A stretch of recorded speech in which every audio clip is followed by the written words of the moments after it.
नमस्कार मंडळी, नमस्कार. ब्लूमिंग्टन नॉर्मल मराठी मंडळाच्या दशकपूर्ती सोहळ्यात आपणा सर्वांचं मनपूर्वक स्वागत. 10 वर्ष पूर्ण होण्याच्या निमित्तानं मंडळाच्या वाटचालीचा घेतलेला हा एक आढावा, जुन्या मंडळींच्या आठवणी उजळण्यासाठी तर नवीन मंडळींच्या माहितीसाठी. 10 वर्षापूर्वी इथे येताना मनात एक जबरदस्त इच्छा होती की तिथे आपल्याला आपली माणसं भेटली पाहिजेत, आपल्या भाषेत संवाद साधता आला पाहिजे, आपले सण समारंभ त्यांच्यावर साजरे करता आले पाहिजे. त्यामुळे ब्लूमिंग्टनमध्ये आल्या पहिला शोध घेतला, इथं मराठी मंडळ आहे का, मराठी माणसं आहेत का. मंडळ तर नव्हतं, पण मराठी माणसं होती. आजच्या इतकी भरपूर नव्हती, पण जी काय होती ती सगळी हौशी, उत्साही आणि गुणी कलाकार मंडळी होती. तेव्हाची आम्ही बहुतांशी मराठी मंडळी आत्ताच्या आर्बर्समध्ये आणि तेव्हाच्या विलेज ग्रीनमध्ये राहत असू, त्यामुळे एकमेकांशी ओळखी होणं सोपं गेलं. मेधा कदमशी ओळख झाली, तिने आणखी काही जणांशी ओळखी करून दिल्या.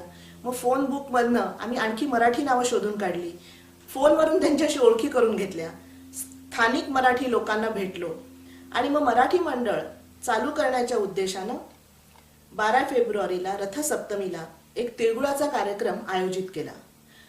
अनिता देऊस्करांनी हा कार्यक्रम आपल्या घरी करायला आनंदाने परवानगी दिली आणि मग 25-30 लोकांच्या उपस्थितीत तिळगुळ समारंभ झाला आणि मराठी मंडळाची स्थापना झाली. 12 फेब्रुवारीला मंडळाची स्थापना तर झाली. त्याच्यानंतर आपल्यातील कलागुणांना वाव मिळावा म्हणून मराठीतून कार्यक्रम करणं, मराठी संस्कृती, मराठी परंपरा याचं जतन करण्याचा प्रयत्न करणं ही आपल्या मंडळाची उद्दिष्टही ठरली. बरीचशी मंडळी फ्लोटिंग पॉप्युलेशन ह्या सदरातली असल्यामुळं मेंबरशिप फी ठेवायची नाही, अध्यक्ष, सेक्रेटरी अशी औपचारिक पदही ठेवायची नाहीत. पण ज्यांना काम करायची इच्छा आहे अशा कार्यकर्त्यांना घेऊन एक कमिटी स्थापन करायची आणि त्या कमिटीतर्फे मंडळाचं कामकाज चालवायचं. वर्षातून साधारण 3 ते 4 कार्यक्रम करायचे, हे सगळं ठरलं. पहिल्या कार्यक्रमाची तारीख सुद्धा ठरली, 1 एप्रिल इसवी सन 2000 तारीख ठरली, कार्यक्रम ठरला आणि बघता बघता तो कार्यक्रम झाला सुद्धा. नव्या नवलाईचा साज ल्यालेला हा मंडळाचा पहिला कार्यक्रम, घरगुती आपुलकीचा आणि अत्यंत अनौपचारिक. सगळे मिळून साधारण 100 लोक असतील.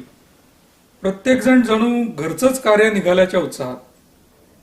कुठल्याही मराठी सांस्कृतिक कार्यक्रमात हमखास हजेरी लावणारे नाटक आणि गाणे याही कार्यक्रमात होते.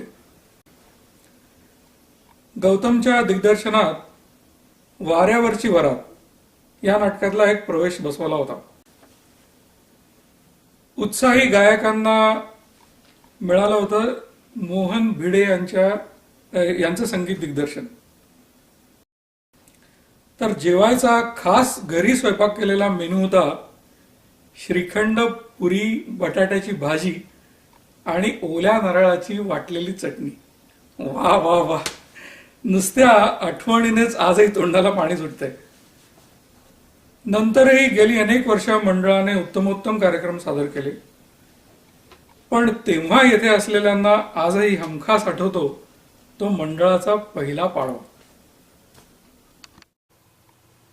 हा पहिला कार्यक्रम म्हणजे पुढे होणाऱ्या दर्जेदार कार्यक्रमांची चुणूकच होती म्हणा ना. आता कार्यक्रमांची घोडदौड चालू झाली. सहभाग घेणाऱ्यांची संख्या वाढत होती, कार्यक्रमाची हजेरीही वाढत होती.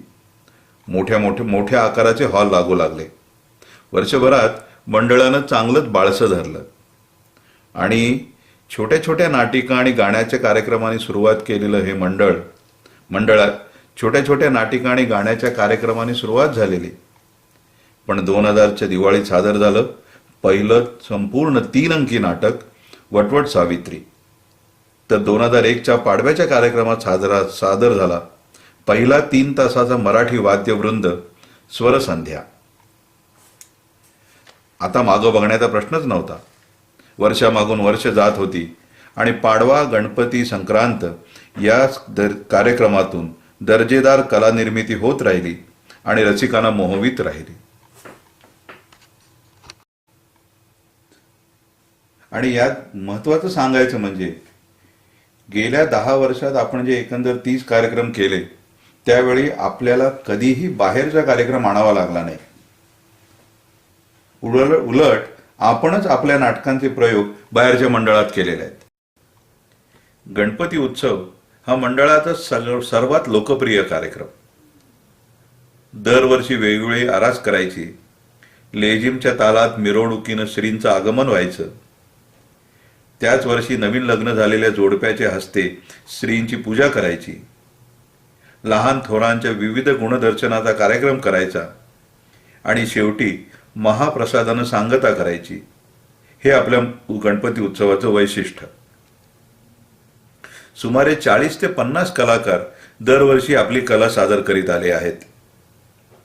दणदणीत आरत्यानी अमेरिकेच्या त्या हॉलचं रूपांतर पेठेतल्या किंवा सोसायटीतल्या गणपती मंडळाच्या मांडवात होतं आणि सार्वजनिक गणेशोत्सवाची आपली परंपरा आपण इथे अमेरिकेतही चालू ठेवल्याचा आनंद आपल्याला मिळतो. गेली 10 वर्ष आपण गणपती उत्सवात ज्या मूर्तीची पूजा करत आलो आहोत ती मूर्ती देखील आपल्यापैकीच ओंकार जोशी या गुणी कलाकारानं स्वतः बनवलेली आहे. नाटक हा मराठी माणसाचा आवडीचा प्रांत.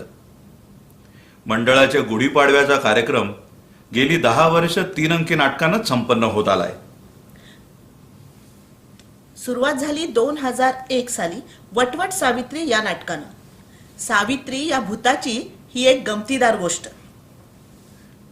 2002 साली सादर झालं गोंधळात गोंधळ. 2 घरं आणि 2 जोडप्यांच्या उडालेल्या गोंधळाची ही मजेशीर गोष्ट.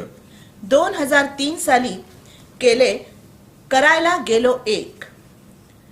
तोट्यात चाललेला बिझनेस सुधारण्यासाठी मामा मालवणकरांनी केलेला प्लॅन त्यांच्यावरच कसा उलटतो त्याची ही एक विनोदी कथा. 2004 साली सादर झालं ऋणानुबंध. मतिबंध मुलगा असलेल्या कुटुंबाची ही कथा.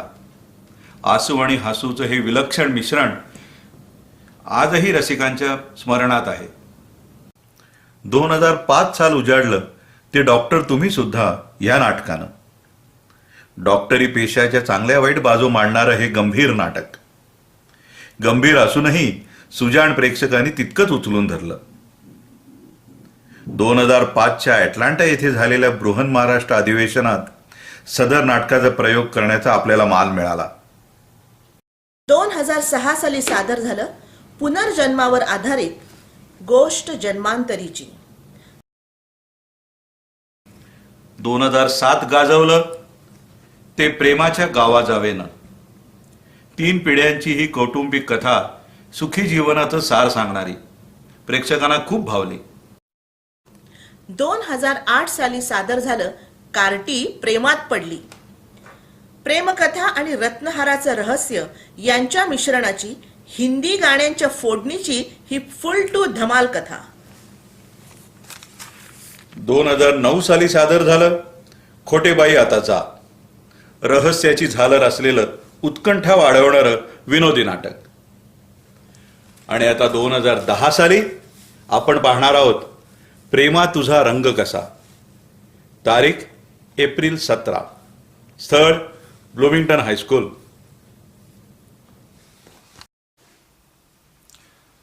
I did not really understand the language, but the emotions have no language, and those reach me perfectly fine.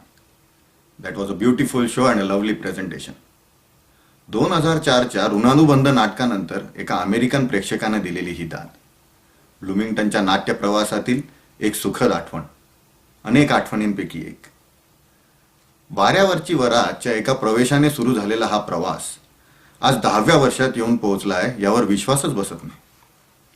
नाटक म्हणजे लेखकाच्या कल्पनेच्या लेखणीतून उभी राहिलेली एक कथा. त्या 100 पानातून लेखकाला मांडायची असलेली कथा